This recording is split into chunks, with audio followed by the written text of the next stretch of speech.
ಅಯ್ಯೋ ಇದಕ್ಕಪ್ಪ, ಇದಕ್ಕೆ ನೀವು ಕೂಗಾಡ್ತಾ ಇದ್ದೀ? ಯೋ ಅಮ್ಮ, ಹೇಳೋರು ಅರ್ಥ ಆಕ್ಯವ ನಿಮ್ಗೆ? ಎಷ್ಟು ಸತಿ ಹೇಳ್ಬೇಕಮ್ಮ ಮನೆ ಖಾಲಿ ಮಾಡ್ಕೊಂಡು ಹೋಗಿ ಅಂತ ಹೇಳ್ತಾ ಇಲ್ವಾ? ಅಲ್ಲಕ್ಕನಪ್ಪ, ಒಂದು ತಿಂಗಳು ಟೈಮ್ ಕೊಡಿ ಅನ್ನಲ್ಲ. ಆವಾಗ ಒಂದು ತಿಂಗಳಮ್ಮ 15 ಸಾವಿರ ತಾನೆ ಹೇಳಿದ್ದು. ಅಲ್ಲಿ ಮೇಲಿಂದ ನನಗೆ ತಡೆ ತಿಂತ ಕೂತವ್ರೆ. ನನ್ನ ಸಂಬಳದಲ್ಲಿ ಕಟ್ ಮಾಡ್ಕೊತೀವಿ ಅಂತ ಎದುರಿಸ್ತಾ ಕೂತವ್ರೆ. ಸುಮ್ಮನೆ ಕಟ್ಟಿದ್ರು ಕಟ್ತಾರೆ, ಮನೆ ಬಿಟ್ಟು ಹೋಗ್ರಮ್ಮ. ಅಲ್ಲಕ್ಕನಪ್ಪ, ಹಿಂಗೆ ಆಡೋದು ಹೆಂಗಪ್ಪ? ಹುಸಿ ನೋಡೋದ ನನ್ನ ಮಗ ಸೊಸೆಗೆ ಫೋನ್ ಮಾಡ್ತೇವಿ. ನಿನ್ನ ಮಗನೂ ಸೊಸೆನೂ ಫೋನ್ ಸ್ವಿಚ್ ಆಫ್ ಮಾಡ್ಕೊಂಡವ್ರೆ. ಸುಮ್ಮನೆ ಒಳ್ಳೆ ಮಾತಲ್ಲಿ ಹೇಳ್ತಾವ್ನಿ. ಖಾಲಿ ಮಾಡೋದು ಸರಿ, ನೀವು ಇಲ್ಲ ಅಂದ್ರೆ ಮಾತ್ರವಾ ಇರೋ ಮನೇಲಿರೋ ಪಾತ್ರೆ ಪಗಡ ಬೀದಿಗೆ ಸಿಬೇಕಾಯ್ತದೆ. ಬೇಡಕನಪ್ಪ, ಈಗಲೇ ಭಾಳ ಅವಮಾನ ಆಗದೆ. ನಿನಗೆಲ್ಲ ಮಾಡಿದ್ರೆ ನಮ್ಗೆ ಭಾಳ ತೊಂದರೆ ಆಯ್ತದೆ ಕಣ್ಮಗ. ಹಂಗೆ ಮಾತ್ರ ಮಾಡಬೇಡ. ಹಂಗೆ ಮಾಡಬೇಡ್ದು ಅಂದರೆ ನೀವು ಹೇಳ್ದಷ್ಟು ಕೇಳಬೇಕು. ಮತ್ತು ಇನ್ನೇನು ಹಿಂಗೆ ಆಡಿದ್ರೆ ಮತ್ತೆ ಹೇಳ್ದಷ್ಟು ಕೇಳ್ರಮ್ಮ. ನೀವು ಹೇಳಿದ್ರೆ ಅರ್ಥ ಆಯ್ತಲ್ವಮ್ಮ ನಿಮಗೆ? ನೀವೇ ಗೌರವಯುತವಾಗಿ ಖಾಲಿ ಮಾಡ್ಕೊಂಡು ಹೋದ್ರೆ ನಿಮಗೆ ಒಳ್ಳೇದು. ಇಲ್ಲಾಂದರೆ ಬೀದಿಗೆ ಯಾರನ್ನು ತೆಗೆದು ಎಸಿಬೇಕಾಯ್ತದೆ. ಆಗ ಸಿಕ್ಕದ ಗೌರವ ನಿಮಗೆ. ಆದಷ್ಟು ಬೇರೆ ಮನೆ ಮಾಡ್ಕೊಂಡು ಹೋಗಿ. ಯಾವ ಬೇರೆ ಮನೆ ಮಾಡ್ಕೊಳ್ಳೋದಪ್ಪ? ಜೋಬಲ್ಲಿ 1 ರೂಪಾಯಿ ಕಾಸಿಲ್ಲ. ಯಾವ ಬೇರೆ ಮನೆ ಮಾಡ್ಕೊಳ್ಳವ? ನಮ್ಮ ಕಷ್ಟ ನಮ್ಗೆ ಗೊತ್ತು. ಹೆಂಗೋ ಆಯಿತು ನಮ್ಮದು. ಪಾಪ ನೀನೇನು ಮಾಡಿ, ನೀನು ಕೆಲಸಗಾರಲ್ಲ ನಮಗೆ. ನಿನ್ನ ಕೆಲಸ ನೀನು ಮಾಡಬೇಕು. ನಿನ್ನ ಕೆಲಸಕ್ಕೆ ತೊಂದರೆ ಕೊಡೋದು ನಮಗೂ ಸರಿ ಅನಿಸ್ತಾ ಇಲ್ಲ. ಆಯಿತು ನೋಡಪ್ಪ, ನಾಳೆ ಗಂಟೆ ಟೈಮ್ ಕೊಡು. ನಾಳೆದೇ ನಾವು ಎಲ್ಲ ಖಾಲಿ ಮಾಡ್ಕೊಂಡು ಏನಾದ್ರು ಒಂದು ವ್ಯವಸ್ಥೆ ಮಾಡ್ಕೊತೀವಿ ನಾವು. ನಾಳೆ ಗಿಡ ಇಲ್ಲ ಕಣಯ್ಯ, ಇವತ್ತು ಖಾಲಿ ಮಾಡ್ಕೊಂಡು ಹೋಗ್ಬೇಕು ನೀವು ಅಷ್ಟೇ. ಸುಮ್ಮನೆ ನಾನು ತಲೆಗೆಡ್ಸ್ಬಿಡಿ ನೀವು. ಒಂದು ಸತಿ ಚಂದ 2 ಸತಿ ಚಂದ ಏನು ನಿಮ್ಮದು? ಏನು ಆಗ ಈಗ ಅಂತ ನೀವೇ ನನಗೆ ಹೇಳ್ತಿದ್ದೀರಿ. ನಾನಲ್ಲಿ ಮೇ ಕೇಳೋಕ್ಕೆ ನಮ್ಮ ಮ್ಯಾನೇಜರ್ ನಮ್ಗೆ ಬೈತಾರೆ. ನಮ್ಮ ಕೆಲಸ ಹೋಗ್ಬೇಕಾಯ್ತದೆ. ನಿಮ್ದು ಅಮ್ಮಯ್ಯ ಅಂತೀವಿ, ಮೊದಲು ಖಾಲಿ ಮಾಡ್ಕೊಂಡು ಹೋಗಿ. ನಿಮ್ಮಿಂದ ನಮಗೆ ನಿಮ್ದಿಲ್ದಂಗೆ ಆಗೋಗದೆ. ಏನೋ ವಯಸ್ಸಾದವರು ಅಂತ ನಾನು ಕನಿಕರಣ ತೋರಿ 6 ಗಂಟೆ ಟೈಮ್ ಇಸ್ಕೊಂಡು ನೀವು ಎಲ್ಲ ಓದಿಸ್ಬೇಕಾಗಿತ್ತು. ನೀವು ನೋಡ್ರಿ ಇನ್ನೂ ತಿಂಗಳು ಅಂದರೆ ಅವೆಲ್ಲ ಆಗ್ನದ ಕೆಲಸ. ನಾನೇನೋ ಓಲಿ ಅಂದ್ಬಿಟ್ಟು ಅವಕಾಶ ಮಾಡಿಕೊಟ್ಟಿದ್ದೆ. ಮೊದಲು ನೀವು ಖಾಲಿ ಮಾಡ್ಕೊಂಡು ಹೋಗಿ ನೀವು. ಸರಿ ಹೋಗಪ್ಪ, ಆಯಿತು ಹೋಗು. ಹೊರಗು ಸಂಜೆ ಮೇಲೆ ಏನ್ಲೇ ಸಂಧ್ಯಕ್ಕೆ ಎಲ್ಲಿ ಓದಿಯೇ? ಸುಮ್ಮನಿರಿ, ಹೆಂಗೋ ಮಾಡೋಕ್ಕಾಯ್ತದೆ. ತಲೆ ತಿನ್ಬೇಡಿ ನೀವು. ಹೋಗ, ನಾಳೆ ಬೆಳಿಗ್ಗೆ ನೀನು ಖಾಲಿ ಮಾಡ್ಕೊಡ್ತೀವಿ. ಇವತ್ತು ಎಲ್ಲ ಸಾಗಿಸ್ಕೊತೀವಿ, ಸರಿಯಾ? ನಾಳೆ ಬರ್ತೀನಿ. ಏನಾರ ಹಂಗೆ ಅಂತ ಕಿರಿಕ್ ತೆಗ್ದು ಬೀದಿಗೆ ಬಡ್ದ್ಬಿಡ್ತೀನಿ ಎಲ್ಲನೂ. ನನ್ಗೆ ಗೊತ್ತಿಲ್ಲ ಅವೆಲ್ಲ ಏನೇನವೆ ಮನೇಲಿ ಅವೆಲ್ಲ ತೆಗ್ದು ಬೀದಿಗೆ ಸೇರಿ ಮಾತ್ರ. ಅಷ್ಟೊಂದು ತೊಂದರೆ ತಗೊಬೇಡಕಣಪ್ಪ. ನಾವೇ ಖಾಲಿ ಮಾಡ್ಕೊಂಡು ಹೋಗ್ತೀವಿ. ನಿನ್ನ ಕೆಲಸಕ್ಕೆ ಯಾಕೆ ತೊಂದರೆ ಕೊಡೋದು? ನಮಗೆ ಅಲ್ಲ ನೀನು ಹೋಗು. ಆಯಿತು, ನಿನ್ಗೆ ಯಾವುದೇ ಕಾರಣಕ್ಕೂ ತೊಂದರೆ ಕೊಡೋಕ್ಕಿಲ್ಲ. ಹೋಗು ಮಗ, ಹೋಗು. ಸರಿ, ನಾಳೆ ಬೆಳಿಗ್ಗೆ ಖಾಲಿ ಮಾಡ್ಬೇಕಂದ್ರಮ್ಮ ನೀವು. ಆಯಿತು. ಏನ್ಲೇ ಏನು ಹಿಂಗೆ ಅಂತಿದ್ದೀನಿ ನೀನು? ನಾಳೆ ಬೆಳಿಗ್ಗೆ ಹೆಂಗೆ ಖಾಲಿ ಮಾಡೋಕ್ಕಾಗೋದು ಮನೆಯ? ಹೆಂಗೆ ಖಾಲಿ ಮಾಡಿಯೇ? ಹಂಗೆ ಕಳಿಸ್ಬಿಡ್ತಲ್ಲ ದೊಡ್ಡ ಮನ್ಸು ಹೆಂಗೆ ನೀನು? ಅಲ್ಲಕ್ಕ ಮರಿಯ, ಇನ್ನೇನು ಮಾಡಂಗಿದ್ದದು ಹೇಳು. ಸುಮ್ಮನೆ ಇನ್ನೇನು ಮಾಡೋಕ್ಕದು? ಪಾಪ ಅವೈದನ್ನು ತೊಂದರೆ ಕೊಡೋಕ್ಕದ? ಅವೈದನ್ನು ತೊಂದರೆ ಕೊಡೋಕ್ಕದ ಹೇಳು? ಅವ್ರಿಗೆ ಯಾಕೆ ಸುಮ್ಮನೆ ತೊಂದರೆ ಕೊಡೋದು? ನೋಡೋದ ಬಿಡು, ಅದೇನದ ಭಗವಂತ ಹೆಂಗೆ ದಾರಿ ತೋರ್ಸೋಣ ತೋರ್ಲಿ. ಇನ್ನೇನು ಮಾಡೋಕ್ಕದು? ಆ ಮುಂಡೆನ ನಂಬ್ಕೊಂಡು ಚಿಂದಂಥ ಮಗಳು ನೋಡಿ ಮೈನೋ ಏಮೋ ನಿಷ್ಠುರ ಮಾಡ್ಕೊಂಡಾಗಾಯ್ತು. ಪಾಪ ಜಾನ್ಕಕ್ಕ ಅಷ್ಟೆಲ್ಲ ಸಹಾಯ ಮಾಡೋಳು. ಇಂಥ ಪರಿಸ್ಥಿತಿಲಿ ನಮ್ಮ ಕೈ ಹಿಡಿತಿಲ್ವ ಅವಳು? ನಮ್ಮ ಕೈ ಬಿಟ್ಬಿಡೋಳ? ಅದು ಉಳಿಸ್ಕೊಳ್ಳೋ ಯೋಗ್ಯತೆ ನಮಗೆ ಇಲ್ಲ. ಇನ್ನೇನು ಮಾಡಂಗಿದ್ದದು?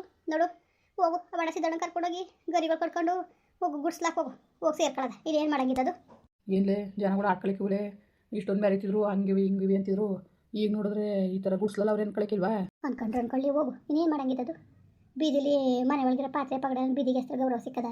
ಹಂಗೆ ಎಸಕ್ಕಿಂತ ಮುಂಚೆಗೆ ನಾವೇ ಎಲ್ಲ ಎತ್ಕೊಂಡು ಮುಡಿಕೊಟ್ರೆ ಏನೋ ಒಂಥರ ಗೌರವನಾರು ಉಳ್ಕೊತದೆ. ಅಷ್ಟೋ ಅದನ್ನೂ ಕಳ್ಕೊಳ್ಳೋದು ಬೇಡ. ಹೋಗು. ಪಾಪ ಒಯ್ದಂಗೆ ಯಾಕೆ ತೊಂದರೆ? ನಮ್ಮ ಮನೆ ಬರೋಕ್ಕೆ ನಮ್ಗೆ ಆಗ್ಬಿಟ್ಟು ನಮ್ಮಿಂದ ಒಯ್ದಿನ ಕೆಲಸ ಕೂತು ಬರೋದ ಬೇಡಕತೆ? ಹೋಗಿ ಅಣ್ಣ ಸಿದ್ದಣ್ಣ ಕರ್ಕೊಂಡೋಗಿ ತರಳೆಗರಿ ನೆನೆಸ್ಕೊಂಡು ಕೊಟ್ಬಿಡೋಗಿ ಗುಡ್ಸ್ಲ ಹಂಗಾರು ಮಾಡಿ ಒಂದು ಗುಡ್ಸ್ಲ ಒಂದು ಶಗಲ ಮಾಡಾಕಿ ಪಾತ್ರೆ ಪಗಡ ಮುಡಿಕೊಳಕಾಯ್ತದೆ. ಎಂಥ ಪರಿಸ್ಥಿತಿ ಬಂದ್ಬಿಡ್ತಲೇ, ಎಂಥ ಪರಿಸ್ಥಿತಿ ಬಂದ್ಬಿಡ್ತು. ಹಬ್ಬಡ್ಡೆ ಈಗ ಈ ಕೆಲಸ ಮಾಡ್ತಾನೆ ಅಂತ ಕನಸು ಮನಸ್ಸಲ್ಲೂ ಅನ್ಕೊಂಡಿದ್ದಿಲ್ಲ. ದರಿದ್ರ ಬಡ್ಡೆ ಇದ್ದ ತಂದೆ ತಾಯಿ ಮೇಲೆ ಈ ಥರದ ದ್ವೇಷ ಇಟ್ಕೊಂಡ್ರ. ಅಯ್ಯೋ ಭಗವಂತ, ಈ ನನ್ನ ಮಗನ ಸತ್ತಿ ಮನೆಗವನೇನಾದ್ರು ತಿರುಗಿ ನೋಡ್ಬಾರ್ದು.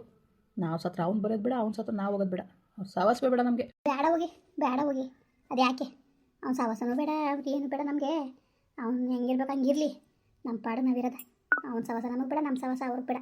ಒಂದು ಸತಿ ಯಾಕೆ ತಿಂದಮೇಲೆ ನಾವು ಬುದ್ಧಿ ಕಲಿಬೇಕು. ಇಂದು ಬುದ್ಧಿ ಕಲಿನಿಲ್ಲ ಅಂದ್ರೆ ಅದದ ನಮ್ಮ ಕೈಯಾರ ನಮ್ಮ ಜೀವನ ನಾವೇ ಹಾಳು ಮಾಡ್ಕೊಂಡಾಕ ನಡೀರಿ. ಆ ಮುಂಡೆ ಮಗ ನಂಬ್ಕೊಂಡು ನಮ್ಮ ಜೀವನ ನಾವೇ ಹಾಳು ಮಾಡ್ಕೊಬಿಟ್ಟೋಕಂತೆ. ನಿಜವಾಗ್ಲೂ ಈ ಥರ ಪರಿಸ್ಥಿತಿ ತಂದು ಕುಣಿಸ್ತಾರೆ ಅಂತ ಕನಸು ಮನಸ್ಸಲ್ಲಿ ಅಂದ್ಕೊಂಡಿದ್ದಿಲ್ಲ. ಮನೆ ಬರ್ಸ್ಕೊಳ್ಳೋ ಗಂಟವ ಹಂಗಿದ್ಕೊಂಡು ಏನು ಹಿಂಗೆ ಇದಾರೇನೋ ನಂಗೆ ನಾಟ್ಕಾಡ್ಬಿಟ್ಟು ಇವತ್ತು ಬೇಕು ಅಂತಲೇ ಮಾಡಿದೆ ಅಂತನಲ್ಲ ಹೇಳು. ನಿಮಗೆ ಬುದ್ಧಿ ಕಲಿಸ್ಬೇಕು ಅಂತಲೇ ಮಾಡಿದೆ ಅಂತನಲ್ಲ. ದ್ವೇಷ ತೀರ್ಸ್ಕೊಳಕ್ಕೆ ಮಾಡಿದಂತೆ ಕಣ್ಮರಿ ಅವನು. ನಮ್ಮ ಮೇಲೆ ದ್ವೇಷ ತೀರ್ಸ್ಕೋಬೇಕಾಗಿತ್ತಂತೆ ಅವನು. ಲೋಪ ನನ್ನ ಮಗ ಅವನು. ಉದ್ಧಾರ ಅದನ ಬಾ, ಹಾಳು ಬಿದ್ದೋಯ್ತಾನೆ ಅವ್ನು. ಉದ್ಧಾರ ಆಗ್ತಾನಲ್ಲ ಹೇಳ್ಕೊಟ್ಟನು. ಉದ್ಧಾರ ಅದನ ಅವನು. ಈ ಬುದ್ಧಿ ಕಲ್ತಿರೋನು ಅವನು. ಹಾಳು ಬಿದ್ದೋಯ್ತಾನೆ, ಧೂಳು ಬಿದ್ದೋಯ್ತಾನೆ. ಬಾ ಲೋಪ ನನ್ನ ಮಗ, ಹಾಳು ಬಿದ್ದು ಧೂಳು ಬಿದ್ದೋಯ್ತಾನೆ ನನ್ನ ಮಗ. ಬಾ ನೀನು ತಲೆಗೆಡ್ಸ್ಕೊಬೇಡ. ಏನಾರು ಅಲ್ಲಿ ಏನು ನಾವೇನು ಸಾಯೋ ಇವತ್ತಿನ ನಾಳೆಗೆ ಸಾಯೋರು ನಮಗೆ ಗುಡ್ಸ್ಲಾದ್ರೇನು ಇಲ್ಲಾದ್ರೇನು ಇನ್ನೇನು ಮಾಡಂಗಿದ್ದದು? ನಾನು ಹೋಗ್ಬಿಟ್ಟು ಹೋಗೋಣ ಅಂತ ಸಿದ್ದಣ್ಣ ನೋಡ್ತೀನಿ ಇದ್ದಾನೆ ಮನೆ ತಗೋ ಅಂತ ಹೋಗ್ಬಿಟ್ಟು ಬರ್ತೀನಿ. ಅಯ್ಯೋ, ಅವ್ನ ಜೀವನ ಹಾಳು ಬಿದ್ದೋಗ, ಅವ್ನು ಯಾಕೆ ಕೊಟ್ಟೋಗ? ಅವ್ನು ಬೀದಿಗೆ ಬಿದ್ದಾಗ ಅವ್ರು ಎಷ್ಟು ದಿವಸ ಬಿದ್ದಾರೋ, ಯಾವತ್ತಿಗೆ ಅವ್ರು ಬೀದಿಗೆ ಬಿದ್ದಾರೋ? ನಮ್ಮ ಸಾಪ ಯಾವಾಗ ತಟ್ಟೋದು? ಏನಾದದೋ ಏನೋ. ಅಯ್ಯೋ ಹಣೆ ಬರುವೆ ಏನು ಹಣೆ ಬರ ತಂದ್ಬಿಟ್ಟಿದ್ದಾವೋ ಏನೋ. ನಿಜವಾಗ್ಲೂ ನನ್ನ ಮಗಳು ನಾನು ಚಿನ್ನ ತಳಿ ಮೈನ ದೂರ ಮಾಡ್ಕೊಂಡ್ವಲ್ಲೇ. ಅದೇ ನಂಗೆ ಭಾಳ ಮನ್ಸಿಗೆ ನೋವು ಹೋಯ್ತಿರೋದು. ಈ ಮುಂಡೆ ಮಕ್ಕಳು ಮಾತು ಕಟ್ಕೊಂಡು ಫೋನ್ ಮಾಡಿಲ್ಲ ಕಂದ್ಬಿಡಿ ಇವರು ದೀಪಾವಳಿಗೆ. ಇವಳು ಈ ಥರ ಬುದ್ಧಿ ಕಲ್ತಿರೋಳು. ಇವಳು ಫೋನ್ ಮಾಡಿದ್ದಾಳೆ. ಸುಮ್ಮನೆ ನಾವು ಹೋಗ್ಬಿಟ್ಟಾರೆ ಹೇಳ್ಬಿಟ್ಟು ಬಂದಿದ್ರೆ ಆಗೋದು.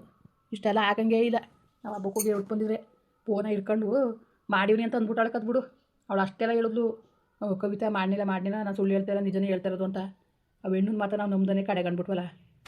ಭಾಳ ಬೇಜಾರಾಗೋಯ್ತು. ಏನು ಹಣೆ ಬರುವ ಏನೋ ನಮ್ಮದು. ಏನೋ ಮಾಡೋಕ್ಕಾಗಿಲ್ಲ. ನಾವು ಮಾಡಿದ್ದಕ್ಕೆ ನಾವು ನೆನ್ಕೋಬೇಕಾಗಿತ್ತು. ಏನೇ ಅಲ್ಲಿ ಜಾನ್ಕಕ್ಕ ಪಾಪ ಸಹಾಯ ಮಾಡೋದು. ನಾನು ದುರಂಕಾರ ನನ್ನ ತೆಗೆದ್ಬಿಟ್ಟಿದ್ದು ಅಂದ್ಬಿಡು. ಯಾವುದೇ ತಿರ್ಕೊಂಡು ಇಸ್ಪುರಿ ಬಂದರೆ ತಿರ್ಗಾಡೋ ಏನು ಅದೇನೋ ನಡುರಾತ್ರಿಲಿ ಕೊಡೆ ಹಿಡ್ಕೊಂಡು ತಿರುಗಿದ್ರು ನನಗೆ. ನಿಜವಾಗ್ಲೂ ಈ ಥರ ಪರಿಸ್ಥಿತಿ ಆಯ್ತದೆ ಅಂತ ಕನ್ಸು ಮನ್ಸಲ್ಲಿ ಅಂದ್ಕೊಂಡಿದ್ದಿಲ್ಲ. ಒಟ್ಟಿಗೆ ನಮ್ಮ ದುರಂಕಾರಕ್ಕೆ ಭಗವಂತನೇ ಕೊಟ್ಟಿರೋ ಶಿಕ್ಷೆ ಅಂದ್ಕೊಂಡು ಹೆಂಗೋ ವನವಾಸ ಹತ್ಬೇಕು. ಯಾರಿಗೂ ತೊಂದರೆ ಕೊಡೋದು ಬೇಡ. ಕವಿತಂಗೂ ತೊಂದರೆ ಕೊಡೋದು ಬೇಡ, ಗಂಡಂಗೂ ತೊಂದರೆ ಕೊಡಬೇಡ, ನಮ್ಮಿಂದ ಯಾರಿಗೂ ತೊಂದರೆ ಆಗೋದು ಬೇಡ. ಇನ್ನೇನು ಬೇಡ. ಸುಮ್ಮನೆ ನಾವು ನಿಮ್ಮದೇಗೆ ಹೊಲ್ತಾವು ಗುಡ್ಸ್ಲಾಕೊಂಡಿದ್ದು ಬಿಡೋದ. ಗುಡ್ಸ್ಲಾಕೊಂಡಿದ್ರು ನಿಮ್ಮದೇಗಿರ್ಬೋದು. ಈ ಮನೆ ಕಟ್ಟಿದ್ದು ನಿಮ್ದು ಅನ್ನೋದು ಗೊತ್ತಾ. ಒಂದು ದಿವಸ ಕಣ್ಣು ಮುಚ್ಕೊಂಡು ನಿದ್ದೆ ಮಾಡಿದ್ದಾವೆ. ಯಾವ ಬಂಗ್ಲಾಗೂ ಬೇಡ, ಯಾವ ಮನೆಯೂ ಬೇಡ. ನಮಗೆ ಗುಡ್ಸ್ಲೇ ಸಾಕು. ನಮಗೆ ಅಲ್ಲಿ ನಿಮ್ಮದೇ ಜೀವನ ಮಾಡ್ಬೋದು ಭಾರತಕ್ಕೆ. ಅಯ್ಯೋ ಭಗವಂತ ಯಾಕಪ್ಪ ಯಾಕೆ ಹಿಂಗೆ ಶಿಕ್ಷೆ ಕೊಟ್ಟೆ ನಮಗೆ. ಅಯ್ಯೋ ಹೋಗಿ ಮರೆ ಹೆಂಗೋ ಆಯ್ತದೆ. ಗುಡ್ಸ್ಲಲ್ಲಿದ್ರೆ ಬೇಡ ಅಂತಾರೆ. ಹೋಗು, ನಮ್ಮಲ್ತ ನಾವು ಇರ್ತೀವಿ. ಯಾರು ಬಂದಲ್ಲಿ ಯಾರು ಖಾಲಿ ಮಾಡ್ಸಕ್ಕೆ ಬಂದ್ರೆ ನಮ್ಮಲ್ತ ನಾವು ಇರ್ತೀವಿ. ನಿಮ್ದೇಗಿರ್ಬೋದು. ಹೋಗು. ಇಲ್ಲಿ ಎದ್ದು ಬಿದ್ದು ಲೋನ್ ಕಟ್ಟಿ ಕೊಂಡು ದಿವಸ ಕಷ್ಟನ ಜನ ಬರ್ತಾರೆ. ಅವೆಲ್ಲ ಅವೆಲ್ಲ ಗೋಳನ್ನು ನೋಡೋಕ್ಕಿಂತವ ನಿಮ್ಮದೇಗೆ ತಗೊಳ್ರಪ್ಪ. ನಿಮ್ಮ ಸಾಲ ನೀವು ತೀರ್ಸ್ಕೊಳ್ಳಿ ಬಿಟ್ಬಿಟ್ಟು ನಿಮ್ಮದೇಗಿರ್ಬೋದು. ತಲೆಗೆಡ್ಸ್ಕೊಳ್ಳೋದೇ ಬೇಡ ತಗೆ. ಓಟ್ ಬರಗಿಸಿದ್ದಾಳಂತ ಕರೆ ನೋಡೋದ ಇದ್ದನ ಕಣೆ ಏನೋ ಕಣೆ. ಇಷ್ಟೊತ್ತ ಕೆಲ್ಸಕ್ಕೆ ಹೋಗಿದ್ದಾನೆ ನಮ್ಮ ಅಣ್ಣ. ಕಾಸನ್ನ ಕೊಡ್ತೀವಿ ಬಪ್ಪ, ಒಂಚೂರು ಗುಡಿಸ್ಲು ರೆಡಿ ಮಾಡಿಕೊಟ್ಬಿಡು ಅಂದ್ಬಿಟ್ಟು ಹೇಳ್ಬಿಟ್ಟು ರೆಡಿ ಮಾಡಿಬಿಡೋಕೆ ತಗೆ. ಇನ್ನೊಂದ್ಸತಿ ಅವ್ರಿಗೆ ಇನ್ನೊಂದ್ಸತಿ ಪಾಪ ಆ ಹುಡುಗನ ಕೆಲಸ ತೊಂದರೆ ಆಗೋದು ಬೇಡ. ಇನ್ನೊಂದ್ಸತಿ ಅವ್ನ ಮನೆ ತಗ ಬರ್ದಾಗ ಮಾಡ್ಕೊಂಡು ನಾವು ಮುಂಚಾಗಿ ಖಾಲಿ ಮಾಡಿಕೊಟ್ಬಿಡೋದ. ಹೋದ್ರು ಹೋಯ್ತದೆ ಬಾ. ಯತ್ನೆ ಮಾಡಿ ಉಳ್ಸ್ಕೊಂಡಿದ್ರೆ ಆಗ್ಬಿಟ್ಟೈತಂಗೆ ಅಲ್ವಾ. ನಾವು ಸತ್ತ ಮೇಲೆ ಅವ್ರು ಗೊತ್ತಿದ್ದ ತಾನೆ. ಅವ್ನು ಬರೋದೇ ಬೇಡ. ಅವ್ನು ಹತ್ಕೊಂಡು ಅದೇ ಹೋಗಲಿ ಬಾ. ಅವ್ನಿಗೆ ಅನುಕೂಲ ಮಾಡ್ಕೊಡೋದೇ ಬೇಡ. ಅಯ್ಯೋ ಏನೋ ನಮ್ಮ ಮಗ ತಪ್ಪು ಮಾಡಿಬಿಟ್ಟ. ಏನು ಮಾಡೋಕ್ಕದಂತ ಸಂಸಿ ನಾವು ದಾರಿ ಮಾಡಿಕೊಟ್ರು. ಇವನು ದ್ವೇಷ ಸಾಧಿಸೋಂಥದ್ದು ಏನಿತ್ತವ. ನಮ್ಮ ಮೇಲೆ ದ್ವೇಷ ಸಾಧಿಸೋಂಥದ್ದು ಏನಿತ್ತು. ಸಾಧಿಸ್ಬೇಕಾಗಿತ್ತು ದ್ವೇಷವ ನಮ್ಮ ಮೇಲೆ. ಸಾಯ ಮುಟ್ಕಿ ಮೇಲೆ ಅವನು ದ್ವೇಷ ಸಾಧಿಸ್ಬೇಕಾಗಿತ್ತು ಹೇಳು. ಯಾವ ಬುದ್ಧಿ ಕಲ್ತಾನೆ ನೋಡಿ. ಯಾವ ಬುದ್ಧಿ ಕಲ್ತಾನೆ ಅನ್ಬೋಸ್ತಾನೆ. ಇವೆಲ್ಲ ತಪ್ಪಿಸ್ಕೊಳಕ್ಕೆ ಹಾಕಿಲ್ಲ ಅವನು. ಅನ್ಬೋಸ್ತಾನೆ ನಮ್ಮ ಕಣ್ಮುಂಗಡೆ. ನಾವು ನೋಡ್ತೀವಿ. ಹೊಸಿ ಟೈಮ್ ತಗೋತದ ಅಷ್ಟೇ. ನೋಡೋದ ಬಿಡು. ಆ ಭಗವಂತ ಅವನೇ ಅದೇನು ಮಾಡೋದು ಮಾಡೇ ಬಿಡಲಿ. ಎಷ್ಟು ಕಷ್ಟ ಕೊಡಬೇಕು ಅಂತ ಅಂದ್ಕೊಂಡಿದ್ದ ನಾವು ಕೊಟ್ಟೇ ಬಿಡಲಿ ಬಿಡು. ನಾವು ಮಾಡಿದ ಕರ್ಮಕ್ಕೆ ನಾವೇನು ಬೋಸ್ಬೇಕಲ್ವಾ. ಸರಿ ಹೋಗು. ಅವಣ್ಣ ಇದ್ದ ನೋಡ್ತಿದ್ದಣ್ಣ. ಹೋಗಿ ನೋಡ್ಕೊಬತ್ತೀನಿ. ಪಾತ್ರೆನೂ ಒಂದಕ್ಕೆ ಮುಟ್ಟೆ ಪೆಟ್ಟೆ ಕಟ್ತಿರ್ತೀನಿ. ಓಟ್ ಬರೋಕೆ ಮತ್ತೆ. ಸರಿ ಆಯಿತು. ಹಂಗೆ ಯಾಕೂ ಬನ್ನಿ ಮನೆ ತಕ್ಕೆ.